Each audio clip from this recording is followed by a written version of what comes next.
شپږویشتمه پوښتنه د 2 نمرو پوښتنه ده. Sie möchten am rechten Fahrbahnrand parken. Wie groß muss der Abstand zwischen Ihrem Fahrzeug und der durchgehenden Fahrstreifenbegrenzungslinie mindestens sein. تاسو د سړک په راسته څنډه باندې موټر پارک کوئ، خو کله چې تاسو موټر پارک کوئ یا د دغې څنډې نه د ځغاسلیکې پورې څومره باید واټن وي وایي 3 متره باید په واټن وي د سړک د څنډې نه تر ځغاسلیکې پورې. Diese Frage wurde richtig beantwortet. 20. پوښتنه د 4 نمرو پوښتنه ده.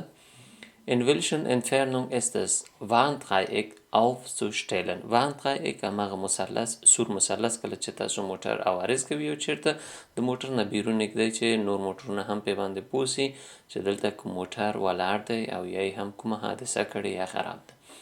Wenn ein Fahrzeug auf einer Straße mit schnellem Verkehr liegen geblieben ist.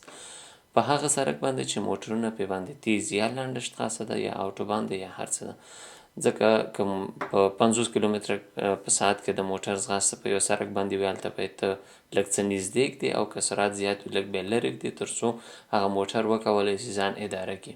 دلته 100 کیلومتره په ساعت کې دا فاصله راځي کله چې په شنل شتراسه یا هغه سړک باندې چې موټرونه ډېر تیز دي. Diese Frage wurde richtig beantwortet. 28. پوښتنه د 2 نمرو پوښتنه ده. Welche Rechtsgeschwindigkeit gilt für PKWs und Motorräder auf Autobahn؟ یعنی قانون کوم حق ورکړی ده PKW دا واړه موټرونه او موټرغار ته چې په اوټوبان باندې منډه ووهي، یعنی څو کیلومتره قانون ویلی دی چې کولی سي منډه وکړي یا د موټر ته منډه ورکړي. 130 کیلومتره په ساعت کې اجازه شته ده یا ویل سوي دي چې تاسو کولی سئ تر 130 پورې یا 130 لکه دا ویل سوي دي خوښ هم چې 130 ګرځوئ که هغې نه یې ټیټ ګرځوئ. نو 130 کیلومتره په ساعت کې د اوټوبان. 29. پوښتنه Ab welcher Aufprallgeschwindigkeit müssen Sie mit schweren oder tödlichen Verletzungen rechnen, wenn Sie keinen Sicherheitsgurt angelegt haben؟